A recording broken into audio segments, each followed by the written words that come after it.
All right, hello everybody. My name is Dr. Kevin McGovern. This G.A.M.E test is a culmination of my work. Um, there's a long history behind this. Basically, it started with a fight with insurance companies, getting people the care that they deserved.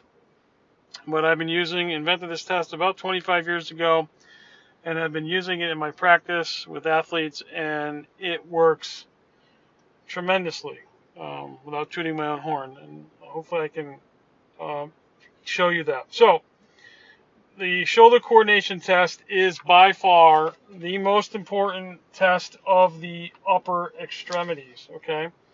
And this tests the scapular humeral rhythm. So, let me be an artist here. So, here's our scapula, and here's our humerus.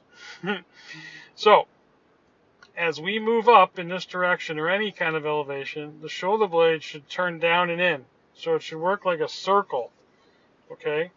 I always say the shoulder blade should be like turning a boat. And disruption here is the root cause of all arm and elbow injuries, TMJ, neck, posture, thoracic outlet, all because of this. So, also too, before I forget, um, both nicks, my job is to point out things that are wrong. Okay, I don't, we'll toss everyone's ego. Everyone's got an ego. I got one, huge one probably. So I'm not making fun. It's kind of a disclaimer. I'm just pointing out things that we've got to correct. All right, it doesn't mean we're doing a million things wrong. All right. So looking at posture here, very straight spine, which is good. There is some asymmetry here, right? They don't look alike. And the first rule of the body is like algebra, right? We want this side of the equation to equal that side of the equation. And, that never happens or I wouldn't have a job. All right. So moving forward, we have our trapezius muscle, upper, middle, and lower. And that's kind of the direction of the fibers. The upper is a bully. It always wants to be involved in the movement. It is a sandbag of athleticism. It's going to slow your velocity, slow your golf swing, slow your tennis serve, slow your baseball swing and pitch. All right? So, what I'm looking for now is for your lower and middle traps to fire here. Okay, that's the proper scapulohumeral rhythm. For every 3 degrees we lift our arm, this has to rotate too. So let's see what happens.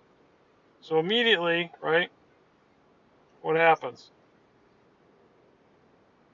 Boom. There's our upper traps, right? We can see that immediately, right? As we go up, there's zero activity of our low. There's even a little hitch there, right? See a little hitch?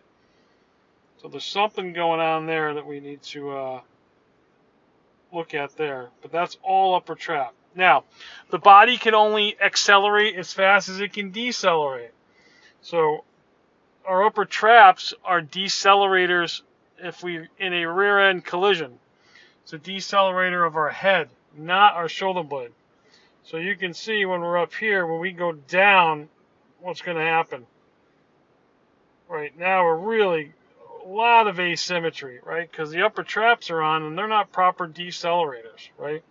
And even way up at the top, there's this little hitch here, and then way up at the top, we are just not symmetrical. A lot of upper trap involvement. And kids have that. They call it the video game or the iPhone posture. But because that scapular is not moving well, then nothing is going to move well down the kinetic chain, right? Everything starts here at the home base. So you're going to hear me talk a lot about moving proximal to distal, right? This is our fuse box, just like the fuse box at our house. And then out here are our plugs or our extremities. And that's how electricity works, and that's how the body works, all right? So right here is why we are having elbow issues, and it hasn't been resolved. Now, is this the cause or the effect? That we're going to find out with further G.A.M.E testing as we get further along.